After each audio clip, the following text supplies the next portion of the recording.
Ano ba?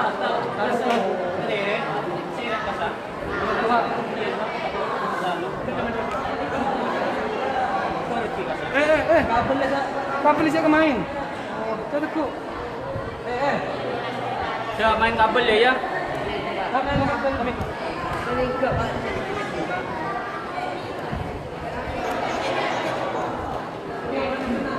Impon wa kasa pola. Ada.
Saya kasih tahu.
ini Pak, oh, materinya. Oke. Iya. Ayo Pak.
Assalamualaikum warahmatullahi wabarakatuh.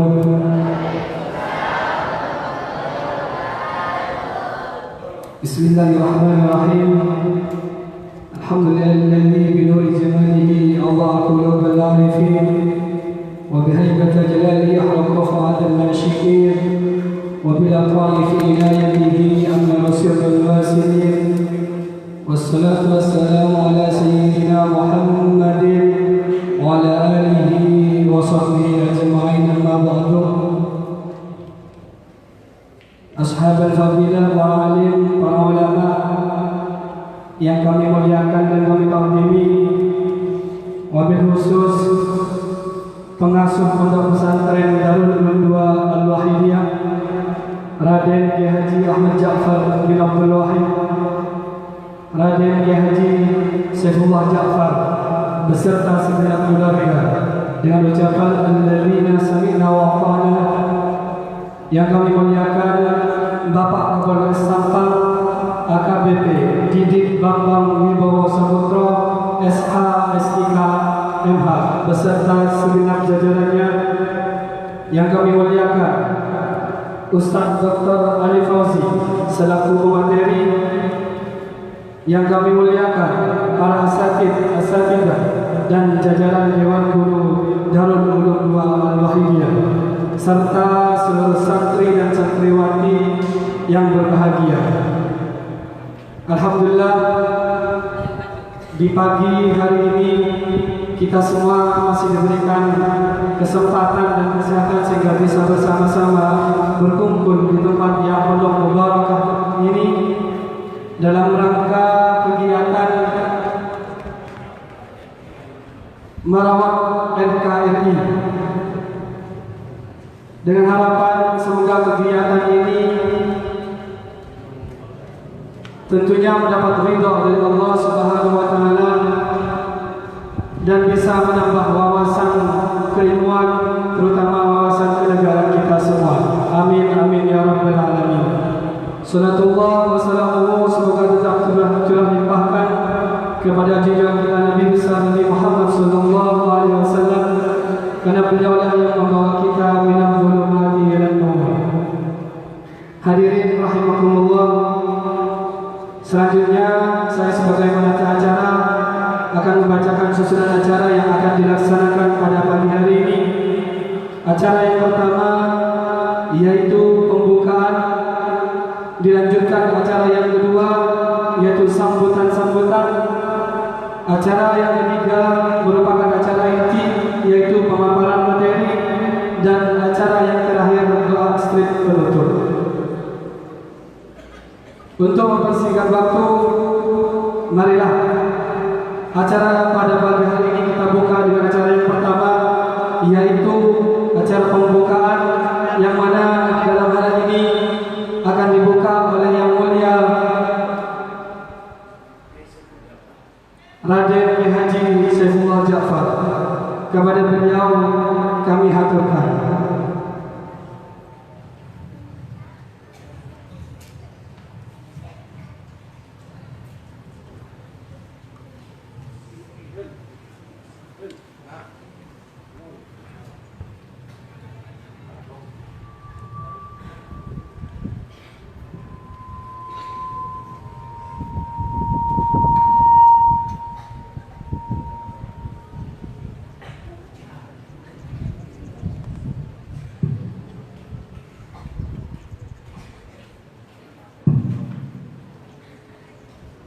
Assalamualaikum warahmatullahi wabarakatuh.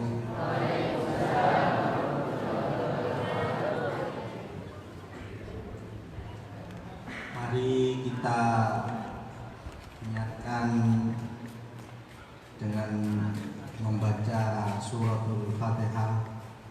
Mudah-mudahan pertemuan hari ini menjadi pertemuan yang barokah, pertemuan yang bermanfaat dan menambah wawasan kita semua dalam merawat NKRI melalui menjalin silaturahmi dengan Polres Sampang. Bijahi Rasulullah sallallahu alaihi wasallam. Al-Fatihah.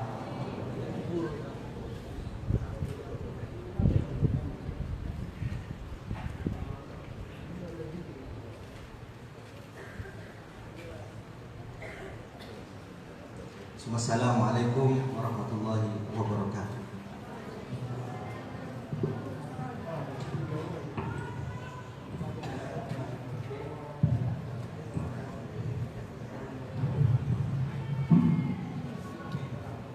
Assalamualaikum warahmatullahi wabarakatuh.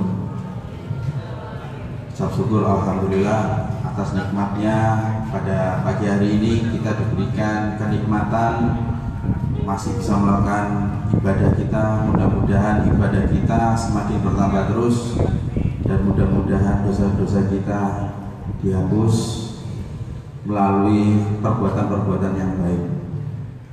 Dan yang kami muliakan, yang kami takdimi, pimpinan pondok pesantren, mohon maaf Kiai, terima kasih atas waktunya. Dan yang kami hormati Bapak Ustadz Ali Fauzi, nanti beliau perkenalan sendiri, dan adik-adik sekalian. Temanya bagus, merawat NKRI dengan menjalin silaturahmi. NKRI tidak boleh hancur. NKRI tidak boleh dipengaruhi siapapun untuk merusak kedaulatan kita. Paham ya adik-adik semuanya ya? Pancasila harus kita jaga, silaturahmi kita harus baik, keimanan ketakwaan kita harus baik, hablum minallah, hablum minannas kita harus lebih baik. Dan saya sampaikan ke adik-adik semuanya, bangsa kita sudah mengalami 3 era. Pada saat era Orde Lama, era Orde Baru, di era reformasi. Mari kita jaga ukhuwah Islamiyah kita. Mudah-mudahan kita menjadi muslim-muslim yang dapat menjalin silaturahmi seperti temanya Pak Ali Fauzi sekarang. Saya ingin adik-adik yang hadir di pondok-pondok ini tidak mudah terpengaruh dengan ajak-ajakan melalui media sosial, melalui Facebook, melalui Twitter, melalui handphone apapun, yang nantinya adik-adik mempunyai sifat benci kepada orang tuanya dan siapapun yang menghalang-halangi. Bahkan adik-adik nanti sebut togut itu setan, karena nanti kalau dia melakukan ini mati pun dia akan ketemu bidadari. Nah, Nabi Muhammad mengajarkan kita kebaikan-kebaikan. Marilah kita jaga isi hati kita dengan kebaikan-kebaikan amal perbuatan kita. Kurang lebihnya itu sebagai pembuka. Untuk lebih jelasnya Bapak Ali Fauzi nanti yang memberikan materi sambil kita bicara. Monggo.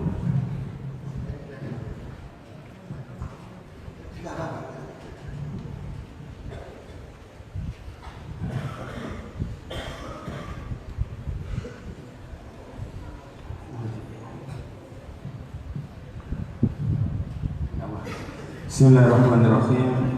Assalamualaikum warahmatullahi wabarakatuh. Hamdan wa syukran lillah, salatan wa salaman ala nabiyyina Muhammadin sallallahu alaihi wasallam. Allahumma inna nas'aluka hubbaka wa hubba man yuhibbuka wal amala alladhi yuballighuna hubbak. Hadratul kiram, Bapak Kiai, para asatidz, pengasuh pondok pesantren yang saya hormati dan saya banggakan, Bapak Kapolres Sampang, Pak Kasar, kawan-kawan anggota dari Polres Sampang, tidak lupa santriwan, santriwati yang berbahagia. Pertama dan utama, saya mohon maaf yang sebesar-besarnya atas keterlibatan saya dan keluarga di dalam rangkaian aksi terorisme di Indonesia, mulai dari bom Bali 1, kedutaan besar Australia, kedutaan besar Filipina, dan bom-bom yang lainnya. Yang kedua, saya berdiri di hadapan para hadirin adalah bagian daripada bentuk pertaubatan saya yang ingin mengajak adik-adik semua untuk cinta damai, dan mudah-mudahan apa yang akan saya jelaskan ini bagian daripada menciptakan imun supaya tidak ada di keluarga besar pondok pesantren ini yang kemudian tertarik bahkan masuk dalam jaringan terorisme. Baik, untuk mempersingkat waktu, mungkin kita fokus pada tema yang ada di slide, pola perekrutan kelompok teror di Indonesia dulu dan sekarang serta upaya penanganan. Belajar dari pengalaman pribadi, ini bukan hasil riset, penelitian tidak, tetapi ini pengalaman hidup saya. Foto yang atas, saya lama dengan grup ini. Ini grup kelompok bersenjata di luar negeri, di Moro Islamic Liberation Front.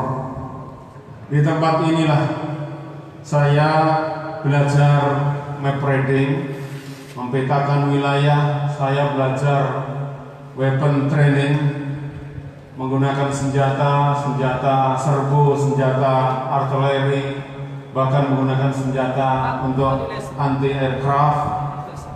Di tempat ini juga saya belajar merakit bom dari 1 kilo sampai 1 kontainer. Iya, Ustaz. Iya. Gambar yang kedua, ini adalah foto grup teroris menyandra lebih dari 5 anggota polisi dan kemudian membunuh dengan cara yang sangat kejam yaitu dengan disembelih. Kejadiannya berada di markas Brimob Kelapa II.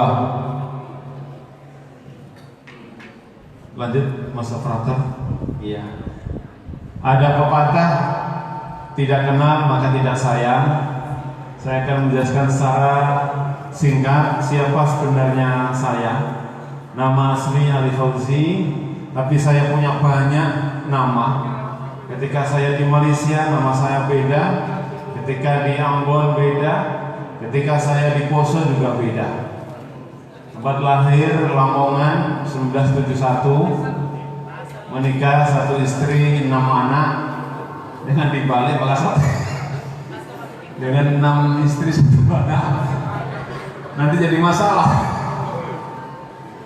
Kerjaan saya dosen tetap. Kemudian pekerjaan kedua Gold Manager di PT Natural Nusantara.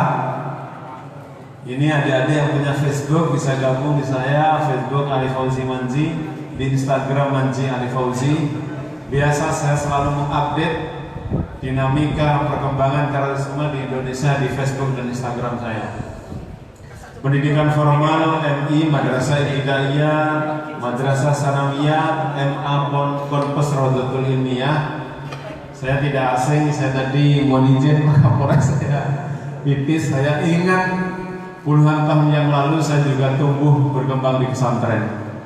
Kemudian S1 di Al-Aqidah Jakarta, sebuah universitas yang dikelola oleh keluarga besar Nahdlatul Ulama, dan kemudian S2 di UM Surabaya dan S3 di UM Malang. Ini saya dulu rambut gondrong, rambut panjang, jadi seperti vokalis band Arman Maulana.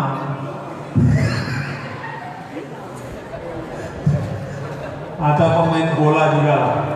Bisa seperti ya ada dulu defender Barcelona yang suka memelihara rambut gondrong, Carlos Puyol. Baik, pendidikan non formal saya ikut pelatihan basic combat training 7 bulan di Camp Abu Bakar, sebuah camp militer yang dimiliki oleh Moro Islamic Liberation Front. Kemudian masuk Elite Force Bomber 7 bulan Camp Hudaybiyah dan Camp Vietnam. Di sini kita belajar tentang bagaimana cara membunuh yang paling kasar dan membunuh yang paling halus, mulai meracik macam-macam racun, kemudian belajar intelijen and surveillance. Jabatan di kelompok teroris, saya awalnya hanya sebagai seorang guru pengajar di Luqmanul Hakim Institute. Saya bersama Dr. Azhari yang kemudian ditembak di 88 di Batu Malang karena terlibat dengan bom Bali 1 yang menewaskan lebih dari 250 orang dan melukai lebih dari 300 orang. Bom seberat 1 ton 120 kg memporak-porandakan wilayah Legian Bali. Azhari belum tertangkap, kemudian membuat bom 450 kg yang meluluh lantakkan kedutaan besar Australia di Jakarta. Belum berhenti, bom bunuh diri, bom Bali kedua juga menewaskan banyak orang. Di sini juga saya bersama Nurdin M. Top yang kemudian ditembak di 98 di Solo. 99 saya kepala instruktur perakitan bom kelompok teror Jamaah Islamiyah untuk Wakalah Jawa Timur. 2000 kepala instruktur milisi Ambon Poso. Saya punya pengalaman lama ikut nimbrung di konflik sektarian di Ambon Maluku. Belum selesai saya pindah ke Poso, dan kemudian 2003 saya kepala camp militer Pawas Mindanao, sebuah camp yang dimiliki oleh orang Indonesia mengajarkan khusus demolasi, peledakan. Dan di sini juga saya bersentuhan dengan wanted Asia Tenggara. Ada wanted Malaysia nomor 1 namanya Marwan, ada wanted Singapura nomor 1 Muawiyah, ada wanted yang dihargai oleh Amerika 10 juta US, ada Abdul Matin yang kemudian ditembak di 98 di Tangerang, ada Umar Patek yang kemudian ditangkap di perbatasan Pakistan Afghanistan. Selanjutnya 2016, setelah saya melakukan pertaubatan, saya mendirikan sebuah yayasan namanya Lingkar Perdamaian, fokus membina mantan napi teroris dan kombatan. Pengalaman 92 saya sudah berurusan dengan polisi. Saya tertangkap polisi di Raja Malaysia dan kemudian dipenjarakan di Kota Tinggi. 2004 sekali lagi ketika bom Bali 1 meledak, saya melarikan diri ke Filipina, ditangkap di sana oleh PNP, Polis Nasional Filipina, kemudian masuk penjara Kota Batu. Lanjut. 4 bersaudara bom berjamaah. Ini kakak-kakak saya, yang ujung saya, yang tengah yang tersenyum, nama aslinya Ali Gufron alias Mukhlas alias Huda. Beliau ditunjuk langsung oleh Osama bin Laden menjadi operator Al-Qaeda Asia Tenggara. Yang ujung pakai celana hitam kakak saya juga, namanya Amrozi. Keduanya adik-adik sudah dieksekusi di Nusa Kambangan tahun 2008. Saya diperintahkan Mabes Polri untuk memandikan, untuk mengkafani, dan kemudian jenazahnya saya bawa pulang ke Lamongan pakai helikopter Polri. Masih ada lagi 1 jenazah yang saya mandikan, Imam Samudra, jenazahnya dipulangkan ke Serang, Banten. Yang ujung lagi pegang rompi bom kakak saya, nama aslinya Ali Imron alias Zaid alias Abu Azah, terpidana seumur hidup.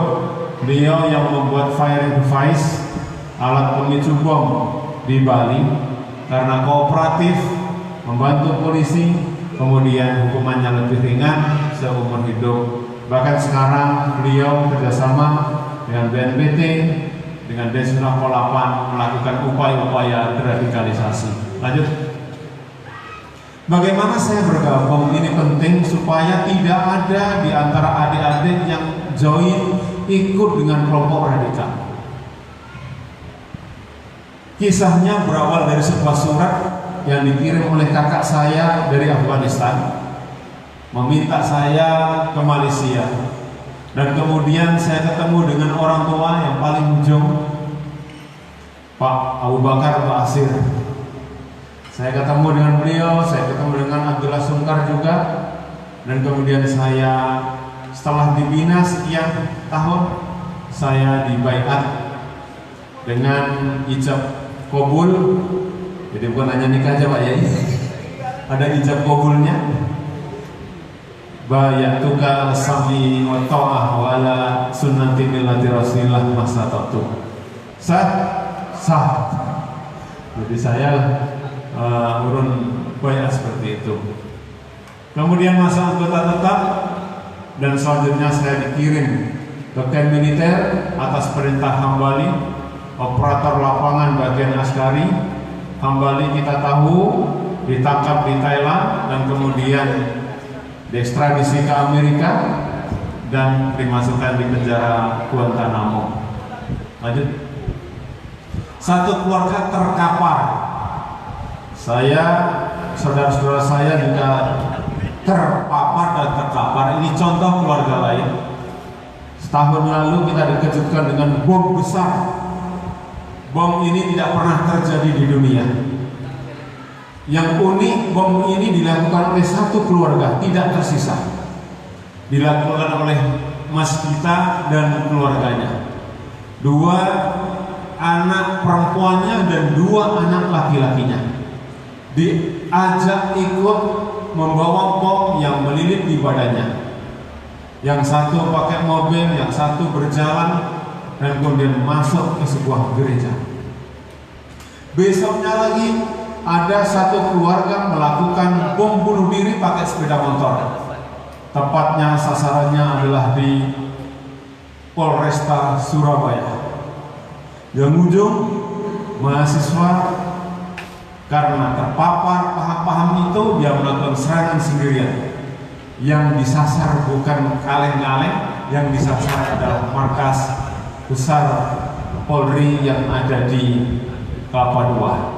Lanjut. Ini juga 2019, seorang ibu dengan anak perempuannya, ketika suaminya sudah ditangkap dan kemudian polisi ingin mengambil barang bukti di rumah, tapi si ibu ini kemudian adik-adik mengunci pintu rumah rapat-rapat. Datang anggota polisi, suaminya juga merayu, tidak digubris. Tokoh masyarakat, tokoh agama semua dihadirkan supaya mau membuka pintu itu, tapi kemudian yang bersangkutan menolak. Lebih dari 2 hari 2 malam negosiasi gagal. Adik-adik, apa yang dilakukan oleh perempuan ini? Perempuan ini kemudian meledakkan dirinya. Rumahnya hancur berantakan, dan bahkan radius 100 meter rumah yang ada di sekitar itu hancur semuanya. Berapa kilo mobil yang meledak di sini? Kisaran 650 kilo. Anak kecil itu tidak tersisa karena disapu oleh bom, dan ibunya juga meninggal dunia. Lanjut. Masih ada sekeluarga juga melakukan upaya yang sama. Bom Pasutri 2019 tahun lalu, 32 orang tewas, 105 luka parah. Ruli Rian Ulfa Handayani pelakunya seperti itu, dan kemudian 2 pasangan suami istri ini meninggal dunia. Apa yang perlu saya sampaikan? Bom demi bom dilakukan oleh grup teroris. Oleh karenanya saya ingin berbagi pengalaman. Jangan sampai adik-adik sekali lagi bergabung dengan grup ini yang akan saya paparkan. Ciri grup ini, kemudian pemikiran-pemikirannya. Lanjut. Orang biasa, pertanyaan menarik. Orang biasa, orang awam, mengapa kemudian bisa masuk dalam jaringan? Mengapa saya kemudian masuk kelompok itu? Mengapa kemudian satu keluarga mengorbankan dirinya untuk mati? Masuk teroris dan kemudian mau melakukan bom bunuh diri. Kalau kita bisa menjawab, kita bisa mencegahnya. Mohon izin Pak Yai, sayangnya di negeri ini orang begitu bebas berbicara, terutama di kalangan sivitas akademik. Masih banyak yang negatif thinking, menuduh bom-bom ini adalah ciptaan polisi, ini adalah operasi intelijen rekayasa. Demi Allah, saya berdiri di masjid ini, tidak ada peran polisi, TNI, aparat negara. Rentetan-rentetan bom aksi teroris itu dilakukan oleh kelompok yang ingin meruntuhkan, menggulingkan di Indonesia. Nanti bisa info-info susulannya, bisa klik statement-statement saya, ada ratusan. Pokoknya klik saja Ali Fauzi teroris, akan banyak menemukan statement pendapat-pendapat saya. Lanjut. Kita berangkat dari hitungan 2015 sampai 2019, lebih dari 1.100 tersangka ditangkap. Terbanyak adalah 2018, sekitar hampir mendekati 400. 2019 300-an ditangkap. Mayoritas mereka adalah ISIS atau disebut dengan JAD, Jamaah Ansarud Daulah. Kenapa mereka ditangkap? Karena mereka buta mata, secara ngawur, secara sporadis melakukan aksi-aksi baik di dalam negeri maupun di luar negeri. Kombinasi 3 faktor yang menyebabkan banyak penangkapan. Yang pertama, fatwa maut ISIS. ketika pemerintahan efektif melakukan pencegahan. Orang Indonesia yang berangkat ke sana ditangkap, ingin bergabung dengan kelompok teroris, dan kemudian dipenjarakan. Maut, fatwa maut itu adalah kalau kalian tidak bisa berangkat ke Syria, tidak bisa berangkat ke Irak, buatlah perang di rumahmu, buatlah perang di negerimu. Yang menghalang-halangi kamu untuk berangkat, maka halal darahnya. Maka kemudian ada puluhan polisi yang ditembak oleh grup ini. Lebih dari 90 anggota Polri yang ditembak oleh grup ini. Penyederhanaan modus teror yang kemudian kalau dulu banyak menggunakan bom, belakangan mereka kemudian menggunakan parang. Termasuk kasus yang menyolok, mohon izin Pak Yai, dilakukan oleh orang-orang Madura. Penyerang personal yang menyerang anggota polisi di Polsek Wonokromo itu berasal dari Madura. Penyerang pendeta di Bandung udah dikeprok kepalanya ini, pukul kepalanya, dan kemudian pendeta ini pingsan, sudah mau dieksekusi, tapi kemudian dia ada aparat yang mendekat, dia melarikan diri, tertangkap. Sultan namanya, sekarang berada di lapas Nusa Kambangan. 2 bulan lalu kita juga dikejutkan, 3 orang Madura yang berada di Bangkalan, gak jauh ya Pak Yaya dari sini ya, ditangkap karena koneksi dengan grup ini. Kita bisa lihat bagaimana statement bahaya mereka. Bila kalian tak mampu membuat bom, pukul kepala mereka dengan batu, gorok mereka dengan pisau, tabrak mereka dengan mobil, lempar mereka dari tempat yang tinggi, cekik dan racuni mereka. Fatwa-fatwa maut ini yang kemudian mendorong anggota-anggota ISIS untuk mentargetkan polisi dan TNI. Lanjut. Terorisme berproses, adik-adik tahu gambar ini ya. Yang tengah itu namanya Mas Salman. Bapaknya di penjara, 4 adiknya juga di penjara. Dia anggota aktif Jihad Jamaah Ansarud Daulah. Dia sekarang dalam keadaan dicerai. Kalau ada ungkapan dicerai, itu berarti suami mencerai istri. Yang berlaku ini tidak. Mas Salman ini dicerai oleh ibunya. Karena ibunya anggota ISIS, dia secara verbal mengatakan, adik-adik, Man, kamu sekarang bukan anakku lagi. Karena kamu sekarang sudah balik ke NKRI, kamu sekarang sudah sama Pak Ali Fauzi, hubungan keluarga darah kita terputus. Dari kisah ini adik-adik kita bisa paham bahwa betapa kentalnya radikal yang bersangkutan sampai memutuskan tali silaturahmi, yang artinya anak ini dalam pandangan ibunya sudah kafir, gitu Pak. Nanti bisa klik kisahnya Mas Salman ini di Google. Ali Fauzi mengantarkan mantan napiter ke rumah mertua. Panjang kisahnya. Lanjut. Metode penyebaran adik-adik harus paham, harus punya imunitas, harus tahu. Kalau adik-adik sekarang tahu bagaimana salah satu pencegahan COVID dengan pakai masker, maka ini juga tidak kalah bahayanya.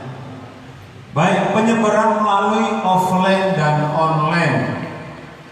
Melalui offline bisa dengan baca buku yang mereka terbitkan, ada risalah dari penjara, juga pakai video-video, majalah, media cetak, media sosial, ada Facebook, Instagram. Yang paling bahaya adalah pakai Face, pakai WhatsApp, ya, ada WhatsApp group itu.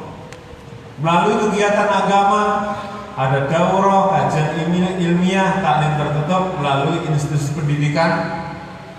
Ada ratusan orang Madura yang belajar di Jawa, terutama di Jawa Tengah, pondok-pondok yang berafiliasi dengan grup ekstrim, program Likla, Kemah, Mendaki, Outbound, dan lain-lain. Ini salah satu yang WhatsApp yang sangat berbahaya yang beredar. Coba kita baca, apa susahnya kalian bikin bom kecil-kecilan bila belum mampu buat yang besar. Taruh di tempat musuh, kemudian pergi dan ledakan. Musuh sudah di depan mata, siapa yang telah membunuh saudara-saudara kita di negeri ini? Bukankah kalian tahu siapa mereka? Provokator-provokator bergentayangan dengan men-share informasi-informasi yang tidak valid, informasi yang berbau fitnah. Ini banyak sekali. Ada buku Kami Jihadis, Kami Teroris, diterbitkan dan dijual belikan, ujaran-ujaran kebencian pada pemerintah, pada aparat. Lanjut. Ciri paham terorisme, ada adik fokus ke sini. Lalu cirinya gimana, Pak? Cirinya mereka sehingga nanti tidak menutup kemungkinan ada adik sudah jadi alumni pesantren ini, ada yang ke Jakarta, ada yang ke Bandung, ada yang ke Surabaya, ketemu dengan anggota ini. Baik. Ciri-cirinya yang pertama, mereka biasa mengajak baiat kepada imam. Mereka punya imam, bukan imam sholat ya. Mereka punya imam. Kemudian intoleran, bencinya setengah mati dengan orang-orang yang beda paham. Benci banget dengan orang Kristen, benci banget dengan orang Hindu, Buddha. Padahal Islam itu rahmatan lil alamin. Boleh berbeda. Malah kita harus tunjukkan, orang Islam itu harus kita tunjukkan ramah, sopan santun. Fanatik, eksklusif, revolusioner. Mereka inginnya bagaimana memporak-porandakan Indonesia dan kemudian mengganti dengan negara versi mereka. Wajib mendirikan negara Islam. Kewajiban itu bukan hanya sholat, tetapi kewajiban yang besar menurut pemikiran orang ini adalah mendirikan negara Islam dengan cara Indonesia digulingkan dulu, Indonesia dihancurkan dulu. Pemahaman takfiri yang tidak sepaham dengan mereka dengan mudahnya dikafirkan. Demokrasi batil, kafir pelakunya. Yang ikut demokrasi dianggap kafir. Jihad fardu ain. Padahal ittifaq ulama madzhab al-arba'ah mengatakan bahwa jihad adalah fardu kifayah. Indonesia darul harbi, Indonesia statusnya adalah negara yang wajib diperangi. Bagaimana pandangan-pandangan mereka terhadap, adik-adik bisa lihat presiden-presiden kita, mereka mengatakan bapak-bapak ini adalah tauhid. Mulai dari era presiden pertama Soekarno sampai presiden kita Pak Jokowi dianggap tauhid. Tauhid itu apa? Menurut mereka tauhid bahasa kasarnya adalah setan.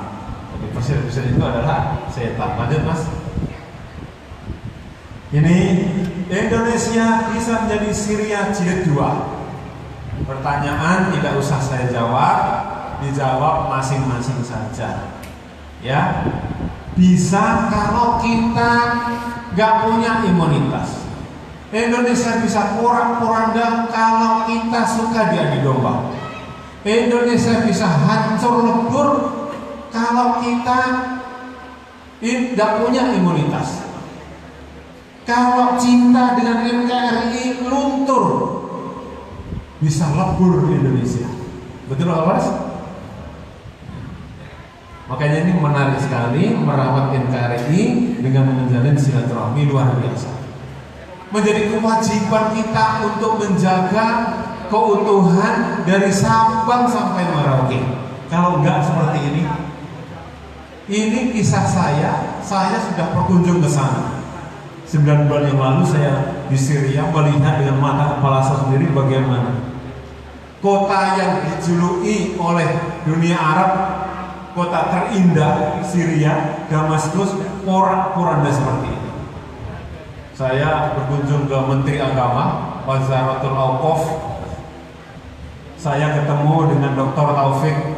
Dr. Taufik biasa ke Indonesia, tidurnya di kantor PBNU. Siapa Dr. Taufik ini?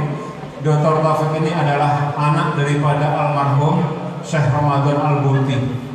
Syekh Ramadan Al-Buti seorang ulama yang luar biasa, alim warok. Ketika beliau mengadakan kajian tafsir di Masjid Damaskus, lalu datang orang misterius sambil membawa ransel dan kemudian duduk di paling depan. Tidak lama kemudian di ransel itu meledak. Bom diledakkan di masjid dan kemudian lebih daripada 50 orang meninggal dunia, yang luka-luka ratusan orang.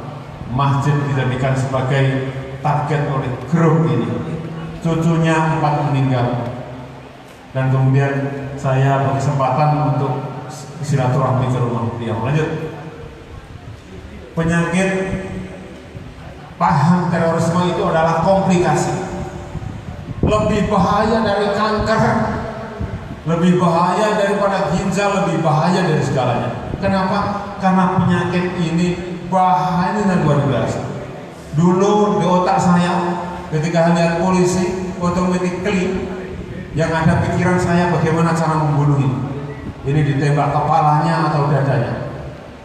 Saya lihat bangunan tinggi gak bisa menikmati, langsung saya kalkulasi ini butuh berapa kilo ini, pakai komponen apa, detonatornya berapa, detonating code-nya berapa, firing device-nya bagaimana, rusak. Butuh dokter spesialis juga kampanye pencegahan dari orang-orang yang pernah mengalami penyakit seperti itu. Alhamdulillah saya diselamatkan oleh Allah, mendapatkan hidayah yang baru. Saat ini saya menjadi orang yang sembuh dan kemudian bisa bangkit, dan saya membantu kawan-kawan yang lain untuk bisa sembuh. Ada 2 gambar itu, yang atas di Lapas Porong ada grup teroris yang sudah sadar, yang bawah ini adalah di Nusa Kambangan. Saya keluar masuk lapas untuk membina mereka. Ini yang pakai baju kaos hijau hukuman mati, yang lainnya seumur hidup. Di atas itu ada yang paling kecil, Umar Patek, dihargai 10 juta US dollar oleh Amerika. Sekarang beliau bukan hanya sembuh, beliau sudah hormat bendera, menyanyikan Indonesia Raya, dan sudah sangat kooperatif dengan Indonesia. Lanjut. Tidak ada orang baik yang tidak punya masa lalu, tidak ada orang jahat yang tidak punya masa depan. Setiap orang punya kesempatan yang sama untuk berubah menjadi lebih baik. Ini foto-foto saya. Sekarang saya hakul, tidak mau lagi balik ke dunia kelam, dunia hitam. Saya lebih fokus sekarang menjadi pengamat di TV One, Metro TV, di seluruh TV nasional. Banyak film dokumenter yang diterbitkan baik oleh BBC TV, CNN TV, Channel News Asia, ABC TV. Banyak meliput kegiatan-kegiatan kami. Kalau ingin tahu secara detail siapa Ali Fauzi dulu dan sekarang, para asatid di sini bisa klik saja di Google Ali Fauzi teroris. Kalau selepas masa pertaubatan bisa cari informasi sebanyak-banyaknya di YouTube Lingkar Perdamaian. Lanjut. Meninggalkan terorisme ini ending saya untuk menjadi orang baik. Kakak saya yang kanan, yang kiri sahabat saya Mas Ali Imron dan Mubarak. Ceritanya ketika saya lebih dulu dibebaskan, kakak saya pesan jangan balik lagi ke kelompok lama, kamu harus menjadi Ali Fauzi yang baru. Saya kemudian ya bantu oleh Pak Polisi ini, saya tersentuh hati saya. Ada soft approach yang luar biasa. Tidak ada satu pukulan pun dilakukan oleh Pak Polisi, bahkan saya dipanggil Adinda, saya diperlakukan sangat manusiawi. Begitu bebas, saya kemudian masuk kuliah, kemudian S1, S2, dan S3. Setelah itu, saya dapat undangan dari Direktur Google, Jared Cohen, untuk ikut semacam seminar internasional di Dublin, Irlandia. Saya ketemu dengan banyak korban bom. Saya menangis, saya menjerit, karena dengan mata kepala saya sendiri saya lihat orang yang kedua kakinya buntung, ada yang kakinya buntung, ada yang sekujur tubuhnya terbakar. Saya menjerit pada waktu itu. Di hadapan saya ada redaktur Jawa Pos, Mas Kardono Setio Rahmadi, yang meliput langsung ke Eropa. Dan benar-benar teriris-iris hati saya. Dulu saya bangga dengan bom, tapi kemudian bom itu melukai banyak orang yang tidak bersalah, tidak berdosa. Lanjut, Mas. Sekarang hidup saya lebih nyaman. Saya tidak mau lagi menoleh ke belakang. Ada kunjungan dari Menteri Sosial pada waktu itu yang sekarang menjadi Gubernur Jawa Timur. Tempat saya dikunjungi oleh Menteri Luar Negeri Belanda, Menteri Luar Negeri Jepang, ada Menteri Luar Negeri Jerman, Finlandia, Kanada, datang ke tempat saya ingin melihat bagaimana sosok Ali Fauzi dan kawan-kawannya yang dulu notabene teroris sekarang membuat markas untuk hospital, untuk rumah sakit para teroris. Lanjut. Dulu lawan, sekarang kawan, ini agak susah. Saya harus menyembuhkan kawan-kawan yang dulu menganggap polisi sebagai lawan yang harus dimatikan. Saya harus mencari obat untuk menyembuhkan mereka, bahwa TNI, bahwa polisi, aparatur negara itu wajib dibunuh. Obatnya tidak tunggal, tidak satu, masing-masing orang punya obat sendiri-sendiri. Alhamdulillah mereka sudah makin banyak di sini, makin banyak yang sembuh. Kunjungan dari Pak Komjen Pol Suhardi Alyos, ada Menteri Luar Negeri Bu Retno Marsudi, didampingi oleh pimpinan Muhammadiyah, juga pimpinan NU. Ada kunjungan dari Pak Komjen Pol Lutfi Lubianto selaku Kabid dan para petinggi Mabes Polri. Lanjut. Duta Aliansi Indonesia Damai, saya dari Sabang sampai Merauke kampanye dengan AIDA, mengajak anak-anak, adik-adik SMA, SMP, jangan sampai di masa hadapan nanti gabung dengan grup ini. Sangat-sangat bahaya. Bahayanya bukan untuk orang lain saja, tetapi bahayanya untuk diri dan untuk keluarga. Ini dengan korban-korban bom yang berdiri, ini yang ujung Pak Max Bun, beliau tetangga ini striker Belanda, Marco van Basten, ya. Saya tanya, kakinya buntung dua-duanya, diamputasi, ini pakai kaki palsu.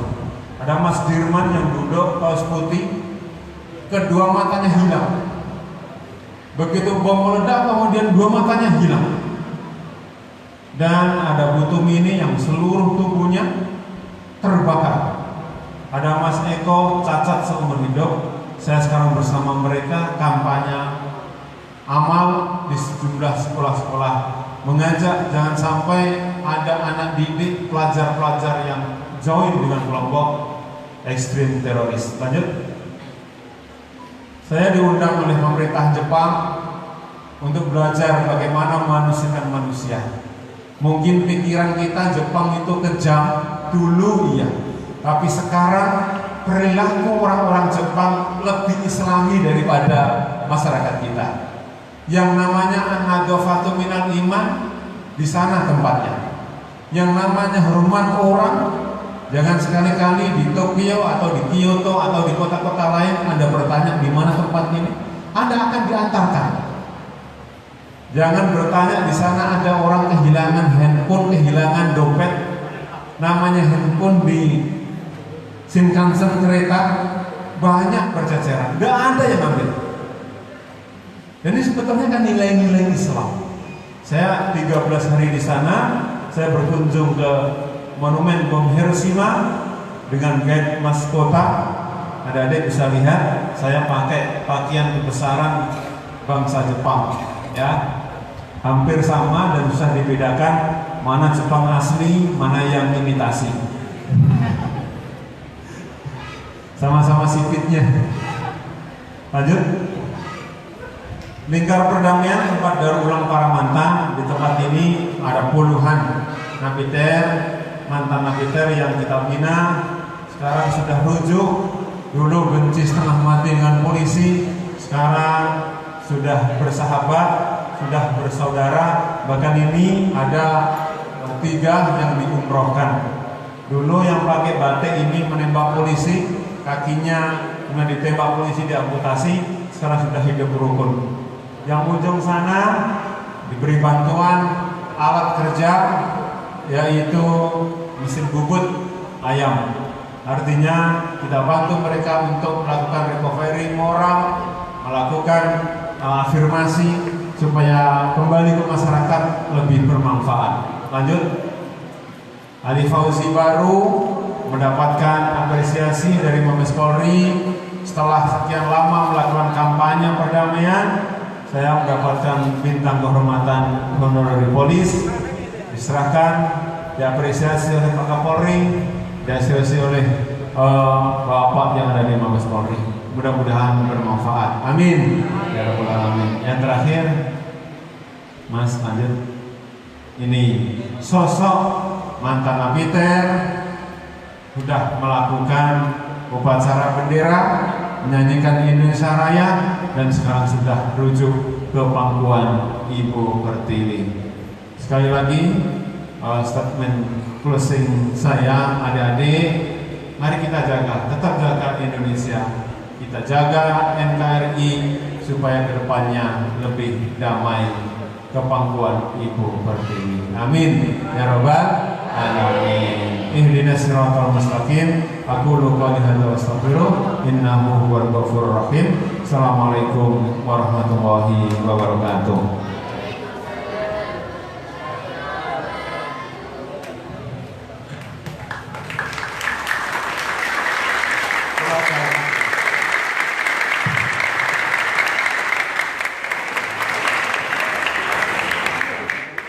Dikasih kesempatan untuk adik-adik bertanya. Yang berani bertanya 3 orang maju di depan. Ceweknya boleh 1, cowoknya boleh 2, atau 5 aja. Ceweknya 2, cowoknya 3. Maju di depan sini dulu. Yang berani bertanya, ayo. Nanyanya nggak usah ke saya, langsung ke Pak Ali Fauzi. Ayo berdiri sini. Ceweknya 2, cowoknya 3. Tidak apa-apa. Berani? Nanya. Apa itu teroris? Kenapa kok sampai ada teroris? Dan bagaimana kok sampai jadi teroris? Nah, ayo. Dedek.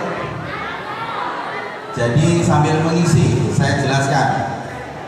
Islam bukan teroris. Ya, ingat. Teroris bukan Islam. Paham adik-adik? Nah, mari kita tingkatkan keimanan, ketakwaan kita agar kita menjadi muslim-muslim yang disayangi, silaturahmi kita terus bertambah. Dan saya berpesan, mari kita tingkatkan hablum minallah, hablum minan nas kita. Sayangi orang-orang tua kita, sayangi guru-guru kita. Ayo adik-adik, santri cewek dulu. Ya, yang mau nanya boleh masuk ke dalam sini. Habis ini soalnya duhur. Ayo. Yang ceweknya 2, cowoknya 3. Yang nanya langsung berdiri di depan. Nanya apapun boleh. Nggih, Pak Ustaz nggih. Ayo sini, Dek. Berdiri di depan. Monggo sini. 1, 2. Ceweknya ada enggak? Karena berjalannya waktu, kegiatan teroris ini sudah berbeda. Dulu laki-laki yang dalam usianya produktif, berjalannya waktu sudah bergeser lagi, mengajak istrinya, mengajak anaknya, kalau mati nanti ketemu bidadari. Mana ada malaikat ketemu bidadari ya. Ayo sini, sudah ada cowoknya 2 orang. Santri ini perempuannya ada? Berani? Pak, bagus, ini bisa. Ya, mana? Ayo maju sini. Biar kelihatan, nggak apa-apa, depan sini. Boleh ke depan. Cowoknya tambah lagi. 1 boleh. Jadi tadi yang dimaksud Pak Ali Fauji di Madura ini juga ada. Juga ada pelaku-pelaku. Ya, saya ulangi, di Madura ini juga ada pelaku-pelaku pidana teroris ya, yang sudah diamankan oleh aparat keamanan. Mana cowoknya satu? Ini Kak Tuan. Ayo dong, harapan. Angkat. Ayo. Tanya sama Pak Ustaz. Dapat hadiah dari saya. Ayo. Siapa yang berani? Cowoknya satu, berani? Nah, ini sudah 3 berarti. Ceweknya ada? Ya, sekarang dimulai dari cowoknya dulu. Ayo, silakan.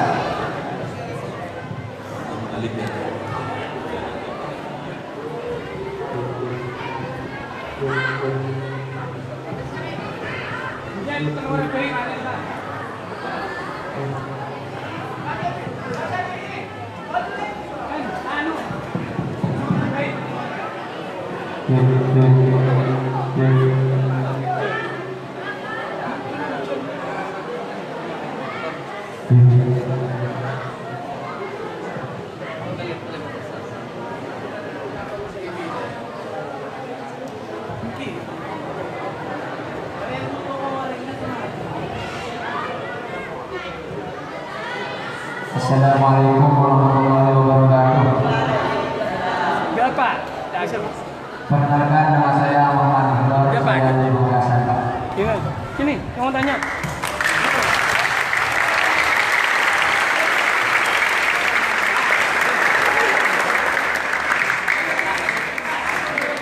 Sebelumnya saya ingin bercerita dulu, Pak.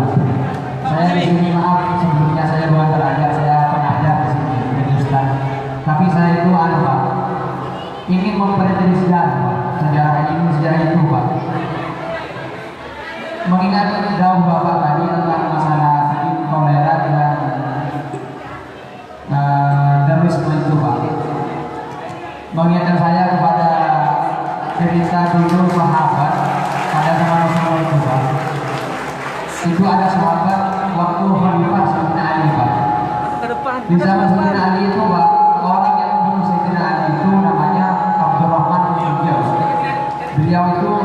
Dia itu adalah seorang sahabat yang Pak, dari Persia, Pak. Dari Persia. Sebelumnya harus kenal dulu Bapak. Boleh kenal dulu, Pak. Iya, Pak. Abdurrahman bin Auf itu Pak sosok orang yang keras, gitu, Pak.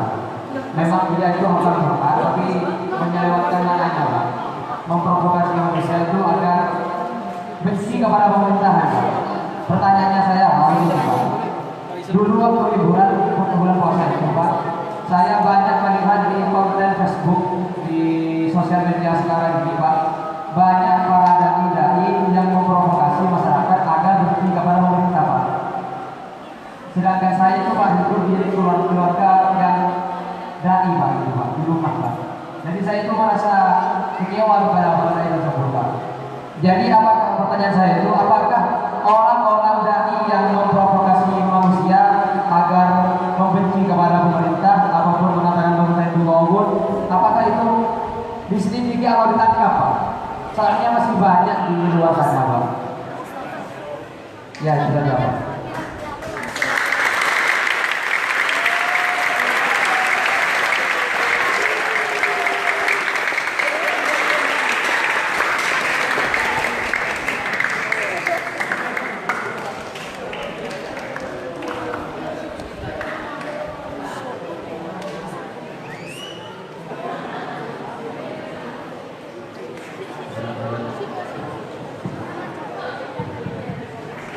Assalamualaikum warahmatullahi wabarakatuh.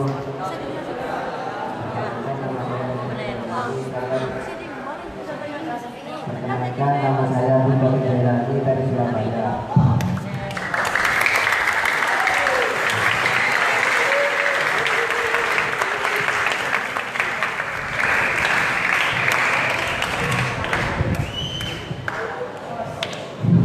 Saya mau bertanya, sebenarnya teroris itu sendiri itu apakah kok setiap terjadi perilaku teroris itu mengatasnamakan jihad? Sekian, terima kasih. Assalamualaikum warahmatullahi wabarakatuh.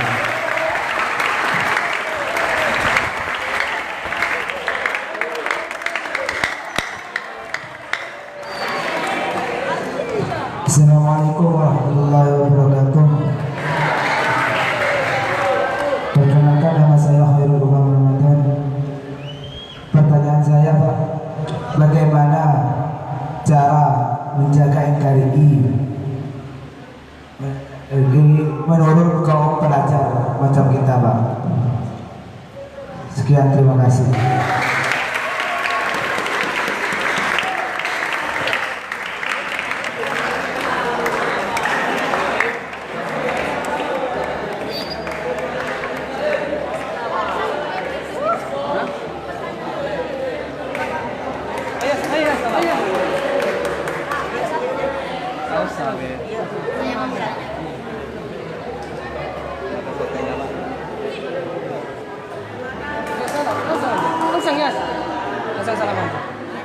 Assalamualaikum warahmatullahi wabarakatuh.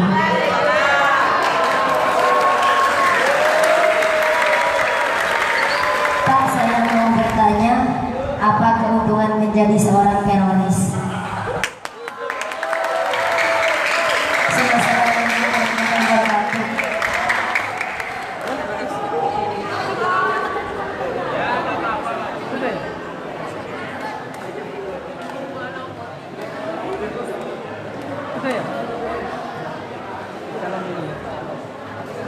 Assalamualaikum warahmatullahi wabarakatuh. Assalamualaikum warahmatullahi wabarakatuh.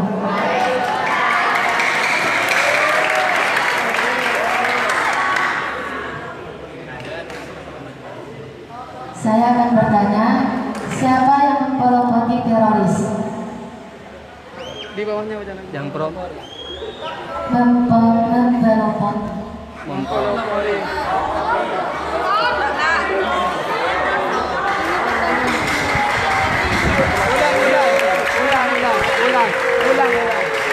Siapa yang mempelopori teroris?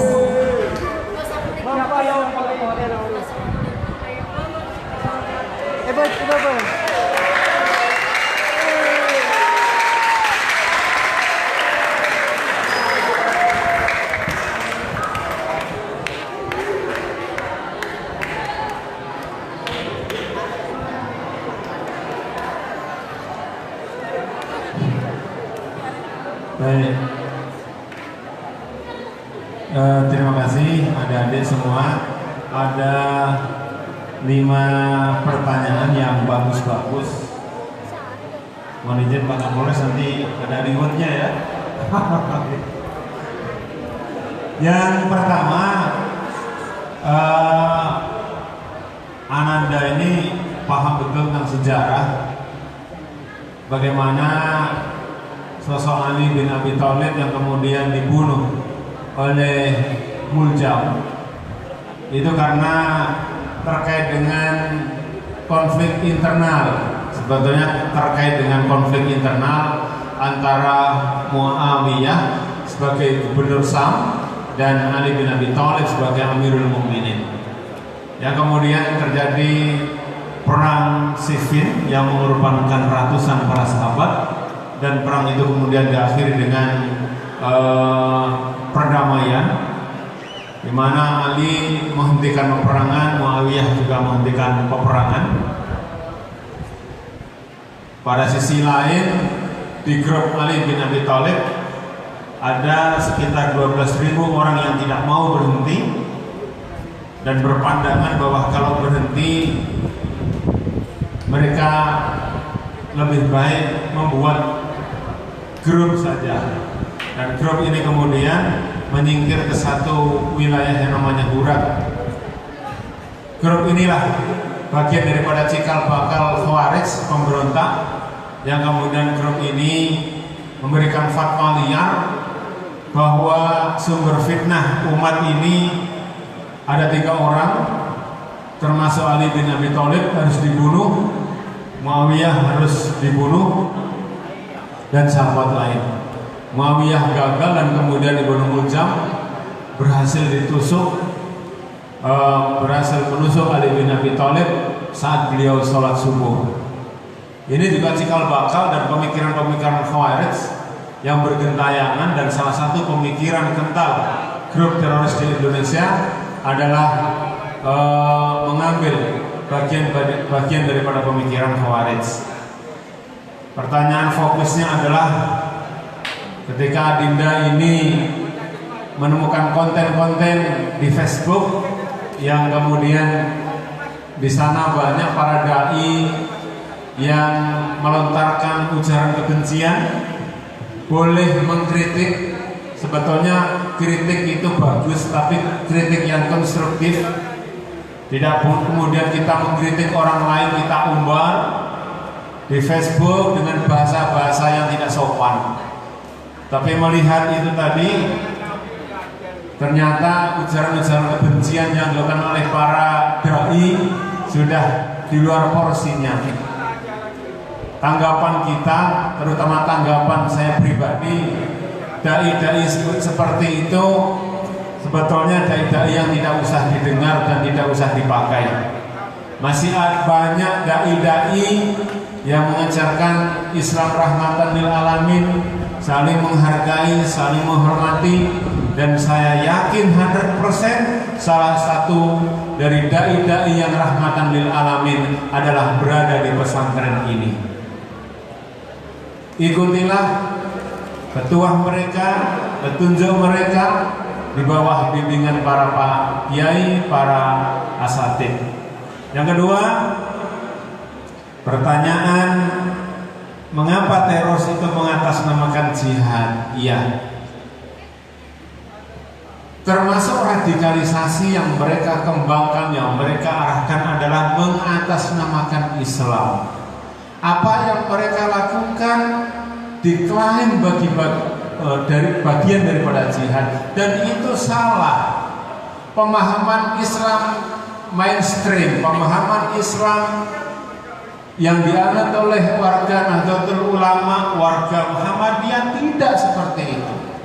Ini hanya salah satu cara untuk kampanye mereka. Sehingga ketika mereka menggunakan kata jihad, orang-orang yang tidak begitu paham, mereka tertarik. Orang-orang yang tidak paham tentang apa itu jihad sebenarnya, kemudian dijanjikan dengan siapa yang mati, yang membunuh polisi atau kemudian terbunuh mati syahid. Orang yang punya keilmuan bagus tidak akan terpengaruh. Kampanye-kampanye itu kemudian hanya bisa berhasil melalui orang-orang yang paham keagamaannya adalah pas-pasan, atau kemudian karena ada faktor yang lainnya. Jadi Islam tidak mengenal teroris, teroris bukan bagian daripada Islam. Pertanyaan keberapa kalau sih? Yang ketiga, bagaimana menjaga NKRI yang baik? Ini karena kita menjadi bagian daripada bangsa Indonesia, kita juga punya kewajiban, juga punya hak. Menjadi kewajiban hidup berbangsa dan bernegara itu bagaimana? Sudah diatur di sana oleh perangkat hukum. Ada Undang-Undang Dasar 45, ada Pancasila yang kandungannya diambil daripada nilai Al-Quran, hadis. Maka kewajiban kita menjadi warga negara adalah yang pertama, kita amalkan Untuk menjaga NKRI itu kita paham dari nilai-nilai Pancasila, ketuhanan yang Maha Esa, sampai kemudian yang sila ke-5, semuanya tidak ada yang bertolak belakang dengan nilai-nilai hidup beragama. Intisari daripada Pancasila itu ya agama itu. Kita harus beradab, berkeadilan, berperadaban. Dan yang terpenting, kalau kita tidak bisa memberikan kontribusi kepada negara, maka jangan sampai kita menjadi ulat, menjadi sumber penyakit, menjadi sampah negara. Itu karena kita juga beda-beda, ada yang mampu, ada yang tidak, maka minimal untuk mewujudkan cita-cita kita bersama, merawat NKRI, jangan sampai kita merusak. Apalagi kemudian tema yang kita usung, jangan sampai ada adik-adik kita yang kemudian join dengan kelompok teroris. Yang keempat, apa untungnya jadi teroris? Iya Pak Ustadz, apakah ada itu? Ya, untung secara material sedikit. Malah pengalaman saya dulu ya hanya benci, kebencian, balas dendam, gak ada untungnya lah, gak ada untungnya sama sekali. Masih jauh lebih beruntung menjadi manusia Indonesia seutuhnya, kemana-mana bisa bebas, ya, ke Jakarta bebas. Intinya otak kita harus selalu positive thinking, husnudon kepada semua orang. Lalu kemudian apa? Ini kan yang bicara tentang untung. Ruginya jadi teroris selalu merasa diawasi polisi. Mana-mana nggak nyaman, seperti ada dibuntuti saja. Wes nggak ini rugi. Dan saya yakin ruginya ini bukan hanya di dunia, tetapi sampai di akhirat. Kenapa?